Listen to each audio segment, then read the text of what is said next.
PM Modi ફરી એકવાર ગુજરાતની મુલાકાતે આવ્યા છે। પીએમ મોદી આજે સુરત એરપોર્ટ પર ઉતર્યા હતા, ત્યારે વડાપ્રધાન નરેન્દ્ર મોદીનું સ્વાગત કરવા માટે કેન્દ્રીય મંત્રી અને રાજ્ય પ્રમુખ સી.આર. પાટીલ હાજર રહ્યા હતા। પાટીલ ગૃહ રાજ્યમંત્રી હર્ષ સંઘવી, તો પ્રફુલ્લ પાનસેરિયા, સંગીતા પાટીલ, ગોવિંદ ધોળકિયા, સુરતના મેયર અને અન્ય અધિકારીઓ એરપોર્ટ પર પહોંચ્યા હતા। પીએમ મોદી સુરતથી હેલિકોપ્ટર દ્વારા સેલવાસ જવા રવાના થયા।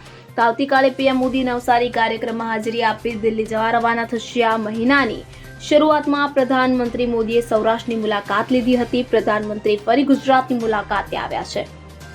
પ્રધાનમંત્રી મોદી આજે અને કાલે દક્ષિણ ગુજરાતના પ્રવાસે, તો તેઓ સુરત, નવસારી અને સેલવાસમાં વિવિધ કાર્યક્રમોમાં હાજરી આપવા પહોંચ્યા છે। તેઓ વિકાસ કાર્યોનું ઉદ્ઘાટન કર્યું હતું। Bureau report CN24 news. હવે જુઓ દેશ દુનિયાની તમામ ખબરો તમારી આંગળીના ટેરવે।